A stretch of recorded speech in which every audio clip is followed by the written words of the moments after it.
ইরানের সঙ্গে যুদ্ধ আর 2 থেকে 3 সপ্তাহে শেষ হয়ে যাবে বলে দাবি করেছেন মার্কিন প্রেসিডেন্ট ডোনাল্ড ট্রাম্প। হোয়াইট হাউসে জাতির উদ্দেশ্যে ভাষণে ট্রাম্প বলেন, যুদ্ধে ইরানের নৌবাহিনী, বিমান বাহিনী ধ্বংস হয়ে গেছে, মারা গেছেন দেশটির বেশিরভাগ নেতা। ট্রাম্পের দাবি, এই অভিযানে এমন বিজয় অর্জিত হয়েছে যা আগে খুব একটা দেখেনি কেউ। বিস্তারিত শারমিন স্বপ্নের প্রতিবেদনে। যুক্তরাষ্ট্রের স্থানীয় সময় রাত 9টায় জাতির উদ্দেশ্যে ভাষণ দেন মার্কিন প্রেসিডেন্ট ডোনাল্ড ট্রাম্প। আমেরিকার জনগণের উদ্দেশ্যে দেয়া এই ভাষণে বলেন, গত 4 সপ্তাহে ইরানের উপর ব্যাপক আঘাত হানা হয়েছে। তিনি দাবি করেন, এই অভিযানে এমন ধরনের বিজয় অর্জিত হয়েছে যা খুব কম মানুষ আগে কখনো দেখেছে। তার মতে, মার্কিন সামরিক বাহিনী ইরানের সামরিক শক্তির উপর ধ্বংসাত্মক আঘাত হেনেছে, ফলে ইরানের নৌবাহিনী, বিমান বাহিনী ধ্বংস হয়ে গেছে। ট্রাম্পের দাবি, খুব শিগগিরই যুদ্ধ শেষ হবে। ইরান আর 2-3 সপ্তাহের বেশি লড়াই চালিয়ে যেতে পারবে না, আর এই সময়টাতে যুক্তরাষ্ট্র হামলা আরও জোরদার করবে। যুদ্ধের মূল কৌশলগত উদ্দেশ্যগুলো প্রায় সমাপ্তির পথে। যুদ্ধে ইরানের নৌবাহিনী ও বিমান বাহিনী শেষ, তাদের ক্ষেপণাস্ত্রগুলো প্রায় নিঃশেষিত, আর সম্মিলিতভাবে এই পদক্ষেপগুলো ইরানের সামরিক শক্তিকে পঙ্গু করে দেবে।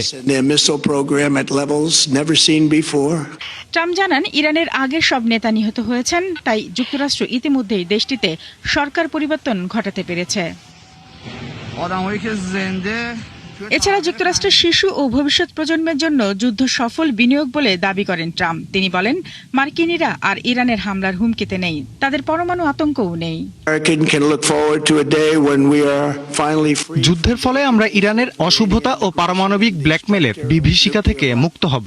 আমাদের গৃহীত পদক্ষেপের কারণে আমেরিকার প্রতি ইরানের ভয়ঙ্কর হুমকির অবসান হবে।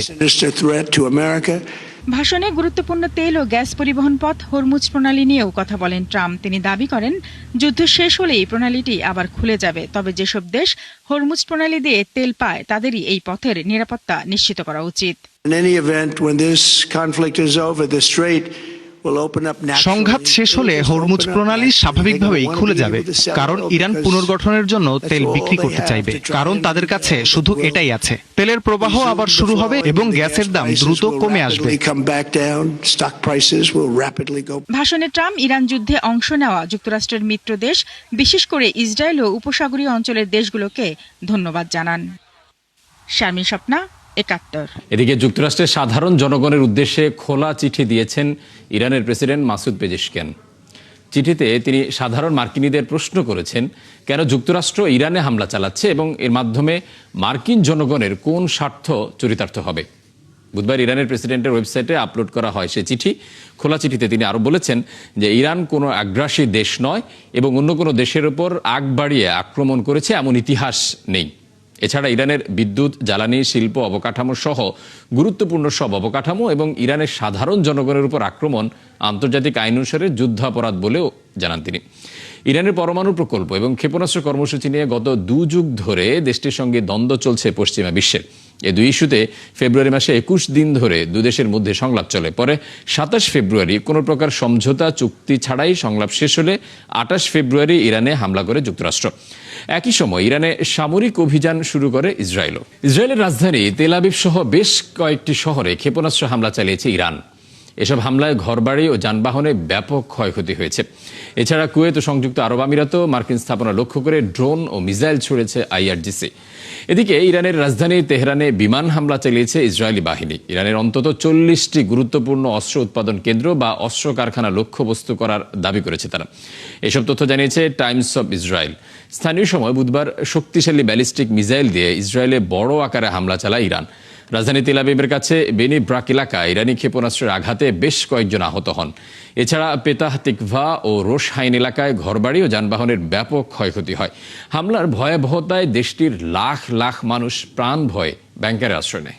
যুক্তরাষ্ট্র ইসরায়েলের যৌথ বিমান হামলায় গুরুতর আহত হয়েছেন ইরানের শীর্ষ পররাষ্ট্র উপদেষ্টা কামাল খারাজি।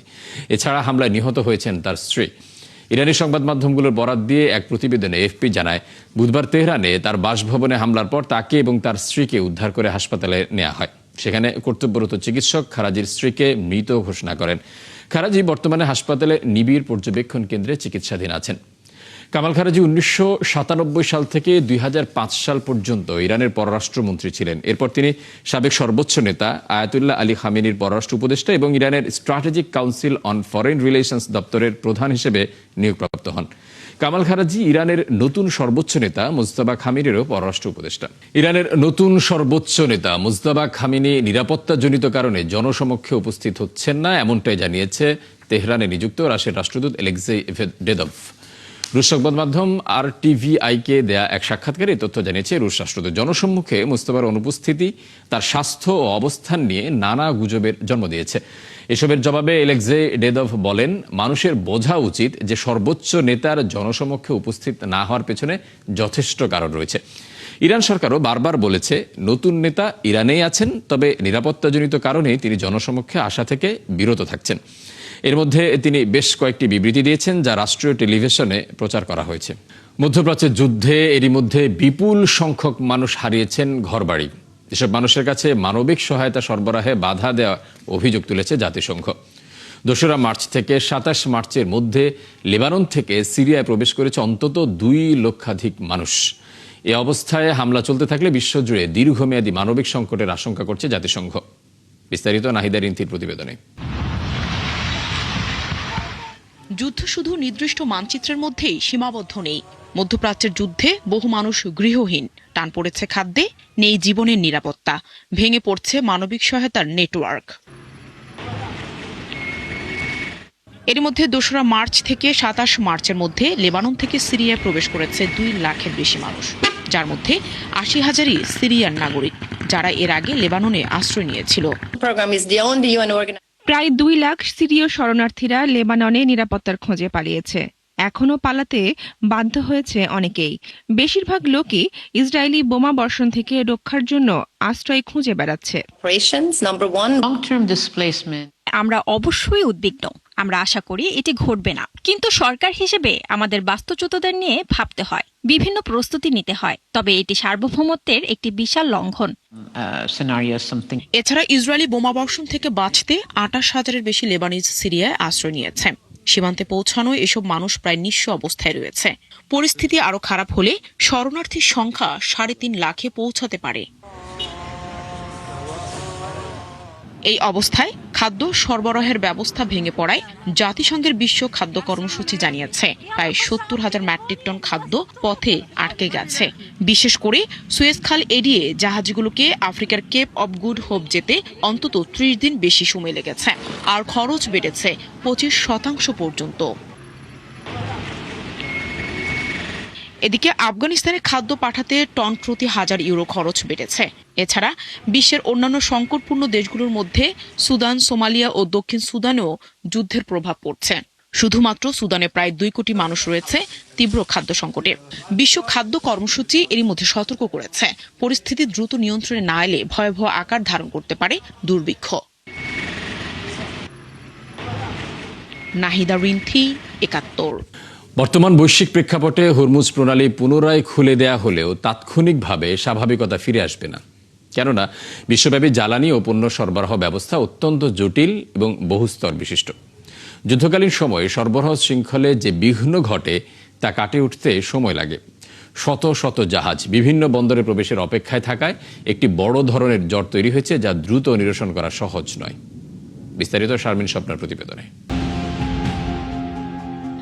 আন্তর্জাতিক ম্যারিটাইম অর্গানাইজেশন IMO এর তথ্য মতে যুদ্ধের কারণে হরমুজ প্রণালীর আশেপাশে প্রায় 2000 জাহাজ আটকা পড়ে আছে।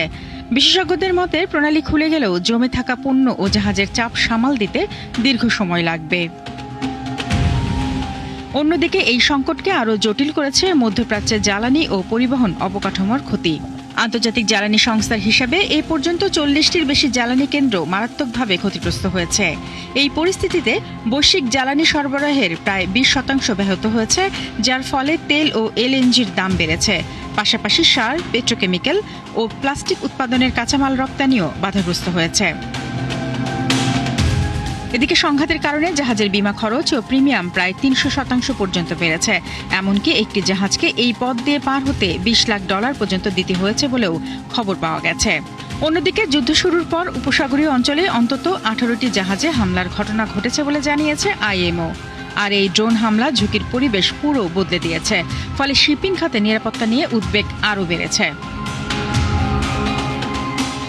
বিশেষজ্ঞরা বলছেন, শুধু নৌপথ খুলে দিলেই পরিস্থিতি স্বাভাবিক হবে না। শিপিং কোম্পানি ও বীমা প্রতিষ্ঠানগুলো আবারও পূর্ণমাত্রায় কার্যক্রম শুরু করার আগে দীর্ঘমেয়াদী নিরাপত্তা নিশ্চয়তা চাইবে। অন্যদিকে অনেক কোম্পানি এখন হরমুজ প্রণালীর বিকল্প রুট খুঁজছে, যাতে ভবিষ্যতে এমন অস্থিতিশীলতায় পড়তে না হয়। সৌদি আরব এরই মধ্যে লোহিত সাগর দিয়ে তেলের চালান পাঠানো শুরু করেছে। শারমিন স্বপ্না, ৭১। ৫৪ বছর পর আবার চাঁদের পথে পা বাড়িয়েছে মানুষ। বুধবার নাসার একটি রকেটে চড়ে চাঁদের উদ্দেশ্যে যাত্রা শুরু করেছেন ৪ নভোচারী। স্থানীয় সময় সন্ধ্যা প্রায় ৬টা ৩৫ ফ্লোরিডার কেনেডি স্পেস সেন্টার থেকে উৎক্ষেপণ করা হয় বিশাল কমলা সাদা রঙের রকেটটি। এতে থাকা ৪ নভোচারীর ৩ জন মার্কিন ও ১ জন কানাডিয়ান। আরও জানাচ্ছেন নাহিদা রিদ্ধি।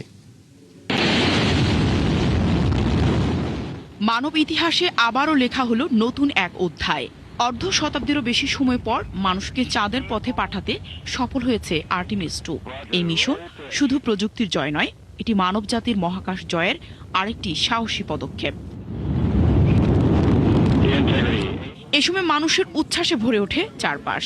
স্থানীয় সময় বুধবার সন্ধ্যা প্রায় ৬টা ৩৫ যুক্তরাষ্ট্রের ফ্লোরিডার কেনেডি স্পেস সেন্টার থেকে সফলভাবে উৎক্ষেপণ করা হয়েছে আর্টেমিস 2। আমি আসলে এখানে এসেছি আমার বন্ধু এবং রুমমেটের সাথে। একজন বিজ্ঞানী বন্ধুও আছে। মহাকাশচারী উপরে উঠছেন, অবিশ্বাস্য লাগছে। কানাডার একজন বিজ্ঞানীও আছে। সবাই একসাথে এই অবিশ্বাস্য ঘটনাটি উদযাপন করতে পারছি। আর্টেমিস 2 মিশনের অংশ হিসেবে শক্তিশালী স্পেস লঞ্চ সিস্টেম বা SLS রকেটটি কেনেডি স্পেস সেন্টার থেকে উৎক্ষেপণ করা হয়। রকেটের মাথায় ছিল অরিয়ন ক্রু ক্যাপসুল। ১৫ বছর ধরে এটি খুঁজছি। আমি নাসাকে অনুসরণ করছি, আমি SLS অনুসরণ করছি। আমি সবার সাথে থাকার জন্য ক্যারোলাইনা থেকে ৪ ঘন্টা ড্রাইভ করে এসেছি। এটি একটি সুন্দর ইভেন্ট এবং এই অনুষ্ঠানটি সবাইকে একত্রিত করেছে।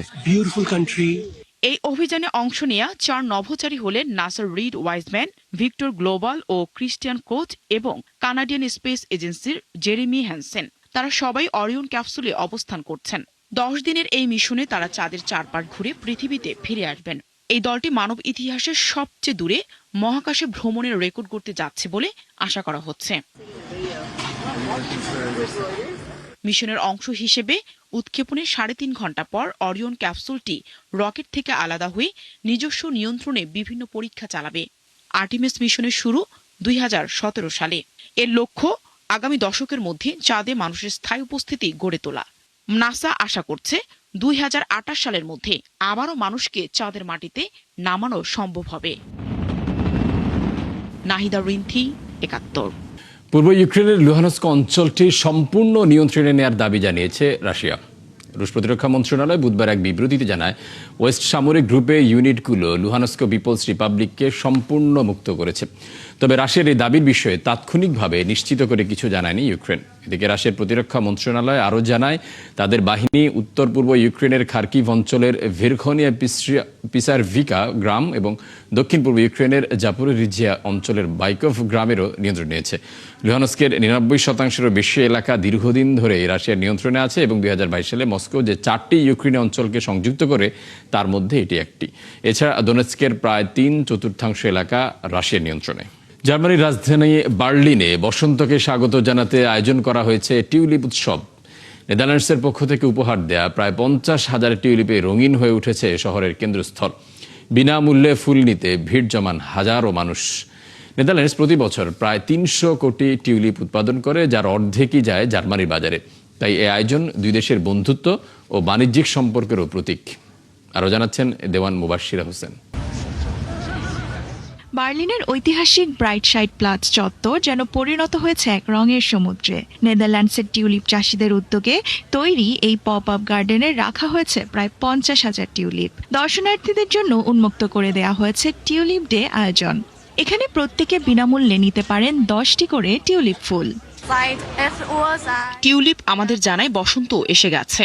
অন্ধকার সময় পেরিয়ে এখন আনন্দের সময়। আমরা চাই মানুষ এই ফুল ঘরে নিয়ে গিয়ে অন্তত এক সপ্তাহ উপভোগ করুক। রঙিন টিউলিপের বাগানে ঢুকতে দীর্ঘ লাইনে দাঁড়াতে দেখা যায় দর্শনার্থীদের। কেউ কেউ ঘন্টার পর ঘন্টা অপেক্ষা করেছেন শুধুমাত্রই ফুল সংগ্রহের জন্য। আমি টিউলিপ অনেক পছন্দ করি। সকাল 11টা থেকে এখানে অপেক্ষা করছি। এখানে অংশগ্রহণ করে খুবই ভালো লাগছে। টিউলিপ নানা রং ও আকারে পাওয়া গেলেও এখনো পর্যন্ত নীল ও খাঁটি কালো রঙের টিউলিপ তৈরি সম্ভব হয়নি। একটি নতুন জাতের টিউলিপ তৈরি করতে সময় লাগে প্রায় 25 বছর। মধ্য এশিয়া থেকে উৎপত্তি হলেও টিউলিপ এখন নেদারল্যান্ডসের প্রতীক হিসেবে বিশ্বজুড়ে পরিচিত। আর বসন্তের এই রঙিন বার্তা ছড়িয়ে দিতে এমন আয়োজন যেন এক অনন্য উদাহরণ। দেওয়ান মুবাশিরা হোসেন, ৭১। দর্শক, এই ছিল আজকের আয়োজনে। বিশ্বের আরো নতুন কিছু খবর ও বিশ্লেষণ নিয়ে আগামীকাল সকাল 9:30টায় আবারও হাজির হবে বিশ্বযোগ। চোখ রাখুন ৭১-এর ফেসবুক পেজ এবং সাবস্ক্রাইব করুন ৭১-এর ইউটিউব চ্যানেল। থাকুন ৭১-এর সাথেই।